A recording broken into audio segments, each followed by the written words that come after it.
Coming to the introduction of bryophytes and their classification, that is how the bryophytes are included in the plant kingdom. The etymology of bryophyte, actually the word bryophyte is derived from the Greek word bryon, means mosses, and phyca means plant. Major characteristics of the bryophytes, they are the old landless plants, and they are existed on the earth and have been around 400 million years or more. Bryophytes do not have true vascular tissues for their support, and transport of water and nutrients are also performed by the other parts. They lack leaves, however, they have leaf-like scales that contain chloroplasts. See, the leaf body touches like a scale in which photosynthesis takes place. We can see the occurrence of photosynthesis in the leaf structure itself. They lack true roots. Here we cannot see any root system actually. They anchor themselves in the soil. The root structures are called as rhizoids. What are rhizoids then? Rhizoids are relatively simple, sometimes multicellular filaments of thin-walled cells that extend from photosynthetic tissue to the soil.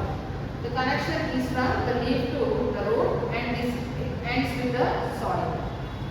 Lack vascular tissues, no liquefied tissues have rhizoids.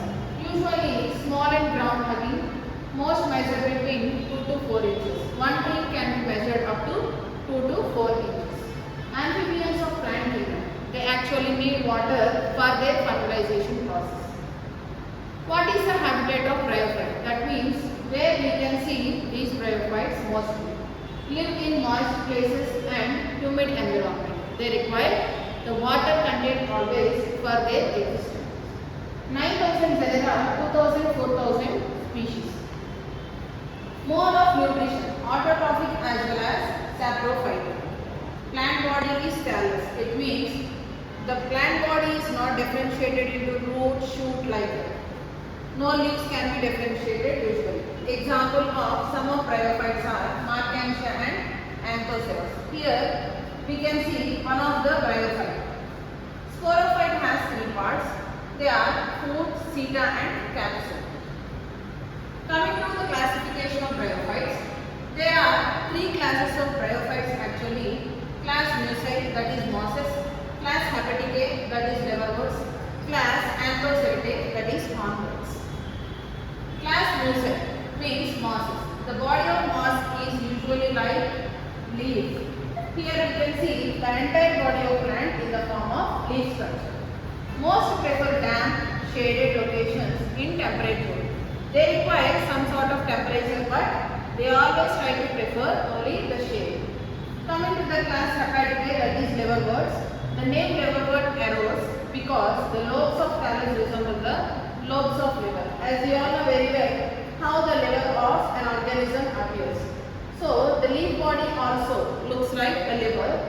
Whole plant body is only the thallus form. That is, no differentiation of leaf, root and stem. Many have a flattened body called thallus, but some have a leafy appearance, that is like this. Now class Anthoceratae, that is hornworts. The sporophytes of hornworts look like small green broom handles. Here we can see the brooming like bodies. Its shape or uniqueness among bryophytes. No bryophyte can be seen in this form. They never appear like a broom-like structures. All the bryophytes show thallus body action. Unlike bryophytes and higher plants, most species of hornworts have cells that contain only single chloroplast. That is, one cell contains only one chloroplast in it. Detailed classification of bryophytes can be seen here.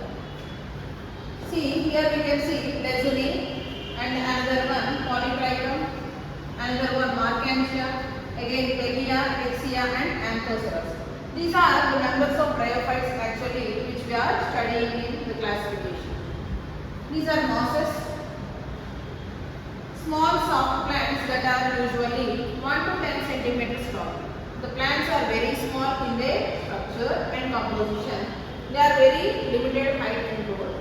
Typically grow close in moist or shady places. Here we can see All the places are under the shade of a large sized tree.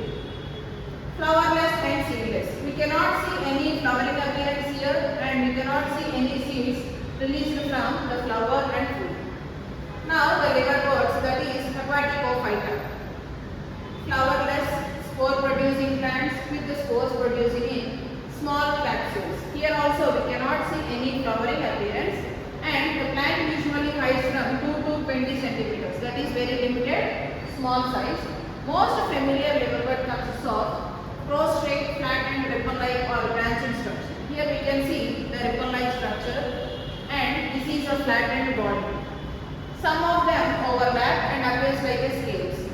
Leafy liverworts are scaly liverworts. So here we can see the sharp ends which are scaly and these are known as scaly liverworts.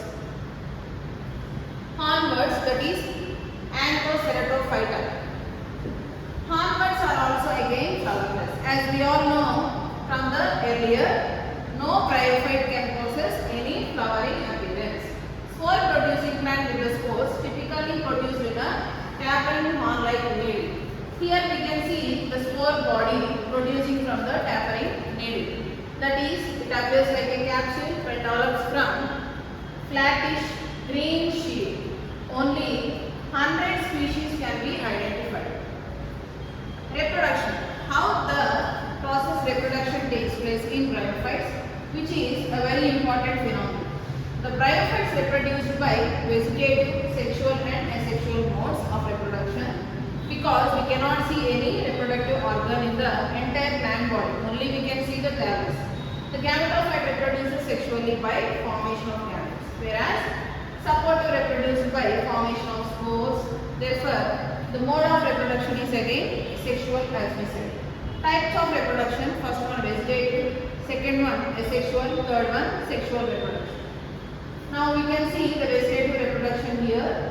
Reproduction takes place by the vegetative methods like fragmentation of genome. One gene gets fragmented to undergo certain divisions to produce number of bryophytes again. Coming to the asexual reproduction. Mature sporangium consists of, this is the sporangium actually, it consists of a swollen foot base. This is a swollen part which is called as stalk or seta. So this spore producing structure, actually what is known as capsule, comprises sporogenous cells. This undergoes many divisions and it can give rise to another bryophyte type of plant. The major part, that is sexual reproduction. The sexual reproduction is oogamous type. The gametes are produced in multiple sex organs or multicellular sex organs. We can see number of cells which are responsible for the reproduction here. The male gametes are small and they are motile. They are not able to do the reproduction in one place, but they are able to move from one place to another. While the female gametes are large and non-motile. The female things cannot move from one place to another. Only the male is responsible for the motility. That is, the male should come and reproduce with the female sex organ. They are known as antheridium and archaeotomy usually. Now, fertilization. Water is essential for fertilization as we mentioned in the earlier slide. Then, how it is useful? If the jacket is matured antheridium ruptures, liberating the sperms. Here we can see the antheridium rupturing and producing the matured seeds, that is zygotes. Sperms swim in the film of water and reach the neck of archaeotomy. In the meantime, axial rows can develop the sperm cells to meet with the female cells. Now, how alternation of generation in bryophytes takes place? What is alternation of generation actually? First time demonstrated by Hofmeister. He is the person in 1851 who comes forward to report the alternation of generations that are taking place in the life cycle of bryophytes. Life cycle of a plant is called alternation of generations. Haploid and diploid generation alternate during life cycle. Once the plant is able to produce haploid, again the plant is able to produce diploid, followed by haploid and diploid, haploid and diploid like that. Sporophyte and gametophyte are responsible actually. Multicellular spore forming diploid plant or multicellular haploid